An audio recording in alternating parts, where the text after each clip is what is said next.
Have a nice day, children. Today, our topic is India's international relations from Civics Unit 5. This is last lesson. Introduction.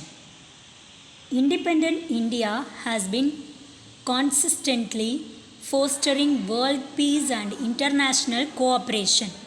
India abjured military alliances but has been active in cooperating and coordinating with other nations for peace and economic development.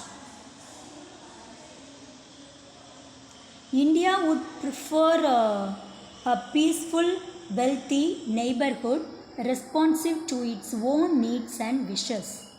India has always been known as a peace-loving country and has strived hard to champion the cause of peace in the world. India and its neighbors. India's position is unique in its neighborhood.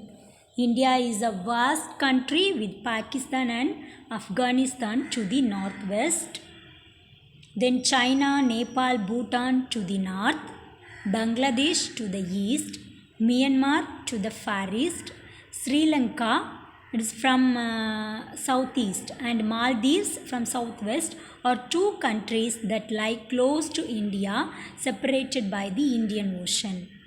India has cordial historical, religious, economic, ethnic, and linguistic relationship with all these countries. Let us know about India's relations with its neighbors. India and Afghanistan. Indo-Afghan relation was strengthened by the Strategic Partnership Agreement, that is SPA. India helped Afghans in the construction of Salma Dam in the Herat province. India announced 500 scholarships for the children of the martyrs of Afghan security forces in school and colleges both in Afghanistan and in India. India is also supporting Afghanistan to improve its public health and small-scale industries. India's Self-Employed Women's Association imparts training on sustainable livelihood and to be self-reliant. Next, India and Bangladesh.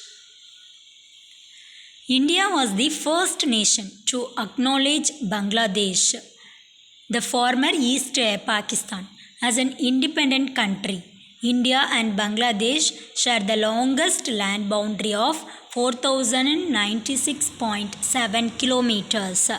Bangladesh has granted India road transit facility through its territories from Kolkata to Agartala under BBIN MVA, that is BBIN, B for Bangladesh, B for Bhutan, I India and Nepal. Motor Vehicle Agreement, this agreement. Then MVA, that is a Motor Vehicle Agreement. The Farrakha Accord on sharing of Ganga waters signed in 1977 is a historic agreement. The Government of India provides grant assistance for project under aid to Bangladesh for the construction of buildings, laboratories, dispensaries and deep tube wells. Next we will see about India and Bhutan. Bhutan, a small Himalayan kingdom, popularly known as a land of thunderbolt, is one of the poorest countries of the world. The diplomatic relations between India and Bhutan were established in 1968. Bhutan is a landlocked nation, so it is highly dependent on India for access to sea. India declared the bilateral trade relation known as Bharat to Bhutan, that is B2B.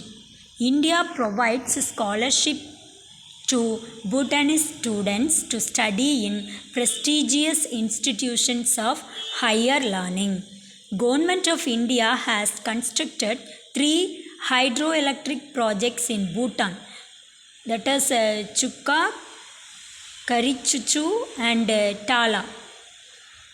India has helped Bhutan in developing that country's infrastructure by establishing telecommunication and in the construction of hospitals, roads and bridges. Next one, India and China. China is the only country in the region which qualifies for comparison with India. India and China share similarity of view on many fronts like World Trade Organization, international climate change talks and reforms of the World Bank. Shanghai Cooperation Organization, which was China's initiative, has granted the observer status to India, while SAARC had granted the observer status to China. India and China have signed an educational exchange program.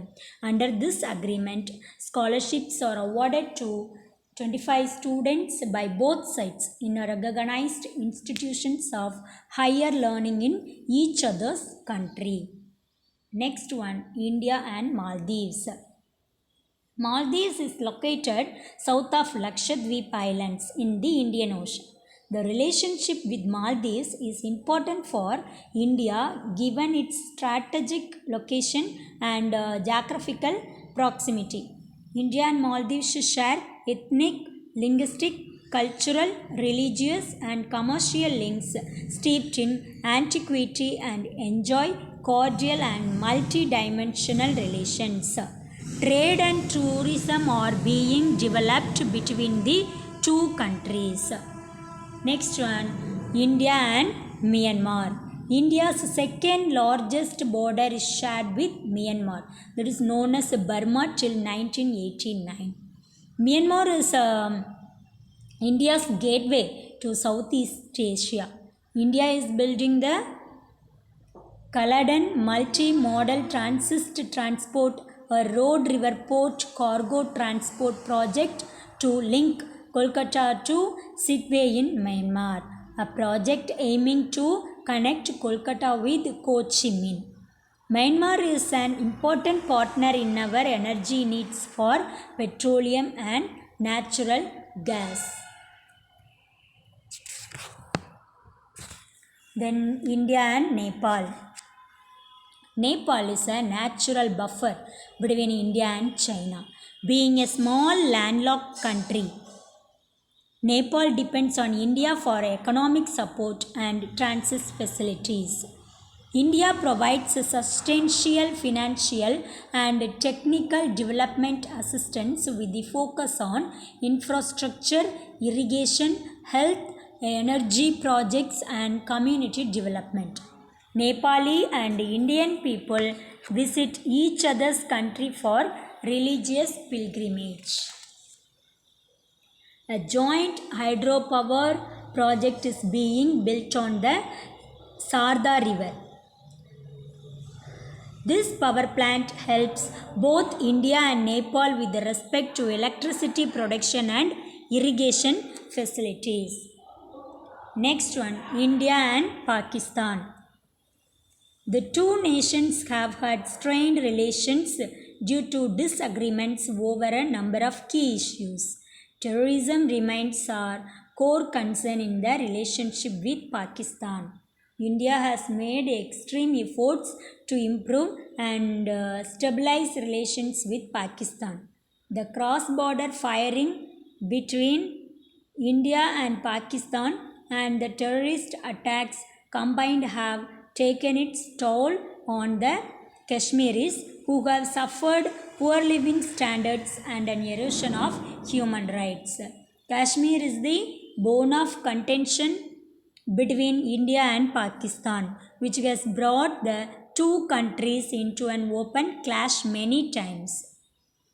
India tried to bring a positive change in the relationship of the two countries through bilateral agreements such as Simla Agreement and Lahore Declaration. Last one, India and Sri Lanka. India has cultural, historical and religious ties with Sri Lanka. India and Sri Lanka have shared excellent trade relations, committing to each other in both bilateral free trade agreements as well as developing interactions through SAARC. India and Sri Lanka has conventionally close to each other. India is among the top investors in Sri Lanka and its investments are in diverse areas including petroleum, retail, IT, real estate, telecommunication and tourism. Sri Lanka is also a partner in Nalanda University project of India. Next one we will see about India's relationships with developed countries. A developed country is a sovereign state that has a highly developed economy and advanced technological infrastructure relative to other less industrialized nations. India has been balancing the superpowers with great care and had been trying to reap the maximum benefit for its domestic development. First country is the USA, that is United States of America. India and the United States of America has signed a communications compatibility and security agreement, that is COMCASA, COMCASA, that will lead to a new generation of bilateral military partnership. It is valid for a period of 10 years.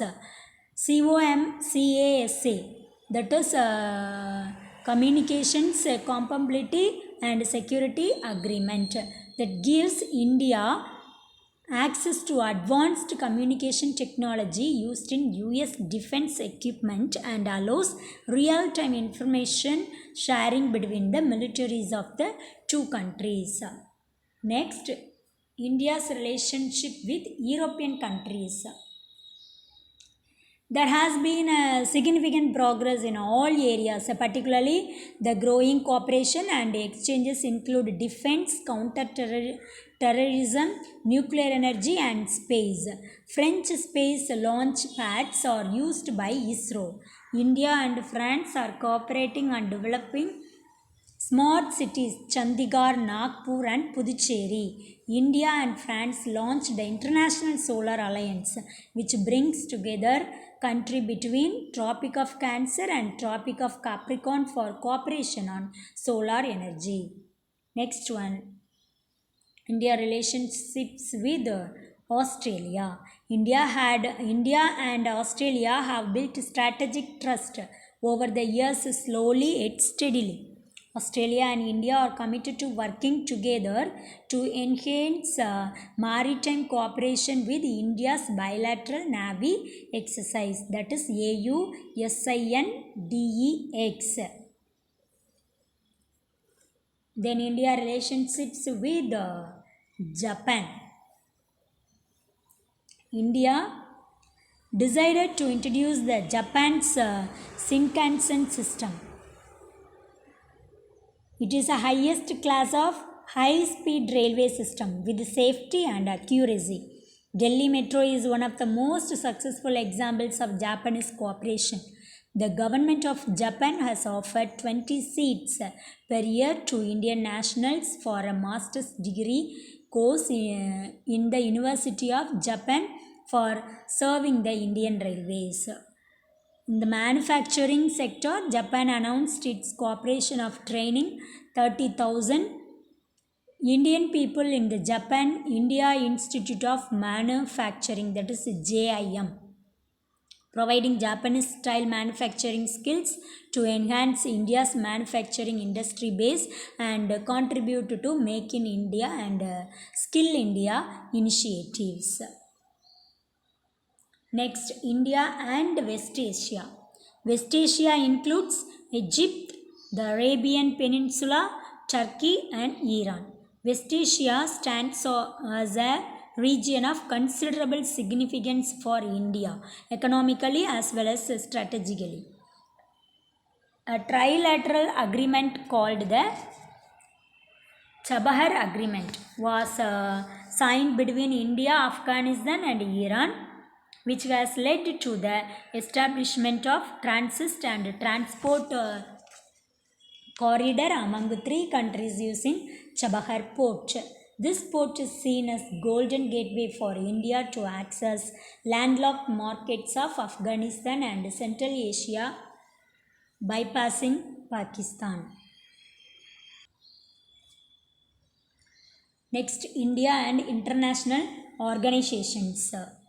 India is a potential superpower and has a growing international influence all around the world.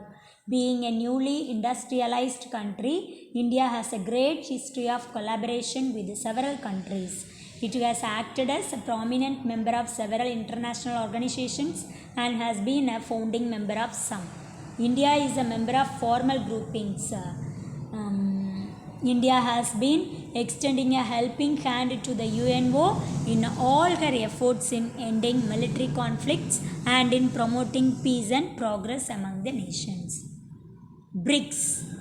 B. Brazil or Russia. I. India. C. China. S. South Africa. That is BRICS. Or leading emerging economies and political powers at the regional and international level. The BRICS organization's headquarters is in Shanghai, China. Reason for the formation of BRICS.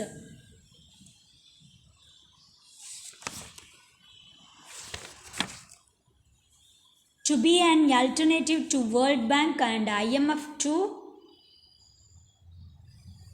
challenge US supremacy, to provide self-owned and self-managed organizations to carry out developmental and economical plans in its member nations. Next, we will see about objectives of BRICS. What is that? To achieve regional development.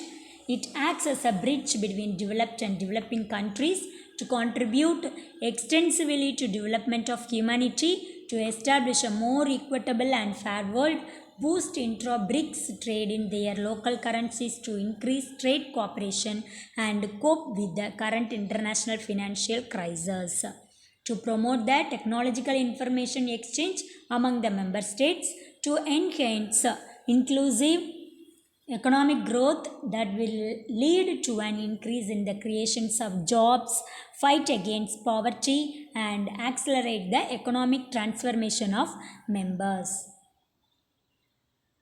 The financial architecture of BRICS.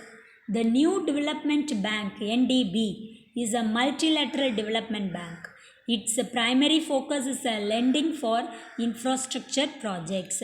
It gives priority to projects aimed at developing new renewable energy sources.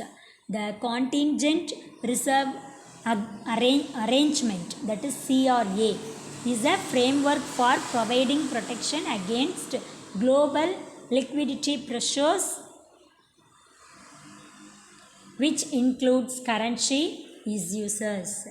BRICS payment system. At the 2015 BRICS summit, ministers from the BRICS nations initiated consultations for a payment system that would be an alternative to the Society for Worldwide Interbank Financial Telecommunications, that is SWIFT system. The factors that bolster cooperation among members. The idea of NDB and CRA are defining changes and will have huge geo-economic and geopolitical impact. Second, the BRICS alternative idea in the landscape of global governance will attract support from other countries. Third, the expansion of BRICS interaction to other sector will make it a more strong partnership. OPEC, that is Organization of the Petroleum Exporting Countries, a group of oil producing nations, is an intergovernmental organization founded in Baghdad, Iraq, and headquartered in Vienna, Austria. Iran, Iraq, Kuwait, Saudi Arabia, and Venezuela are the OPEC's founder members. OPEC's mission to coordinate oil policies in its member countries, help stabilize oil markets, to secure fair and stable income to petroleum producers, and efficient economic and regular supply of oil to consuming nations, a fair return on capital to those investing in the petroleum industry. How does OPEC help other countries? The OPEC Fund for International Development, that is OPID, is an institution that helps finance projects with low interest loans. It also provides grants to social and humanitarian projects. OPEC has an information center with over 20,000 volumes, including books, reports, maps, and conference proceedings related to petroleum, energy, and the oil market. The information center is open to the public and is often used by researchers and students. India's relationship with OPEC. India is one of the biggest consumers of crude oil. OPEC obviously has vested interest in India's economic growth. We import 86% of crude oil, 70% of natural gas, 95% of cooking gas from OPEC countries. India has been identified as a great partner for OPEC mainly because of its high oil demand. India doesn't have enough oil reserves. India can't produce oil. Devoid of necessary oil reserves, India strongly focuses on agriculture and industrial production. Conclusion. Apart from economic and trade cooperation, India also aspires to have a warm relationship with its neighbors and extended neighbors in the field of education, health, fighting terrorism, disaster management, employment for its citizens, curbing organized crimes, technology development, and so on.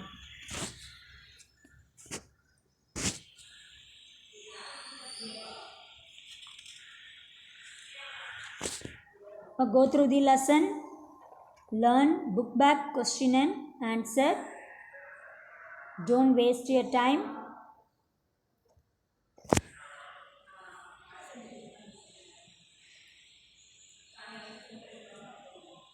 Whatever you have in the book bag, you check and write it.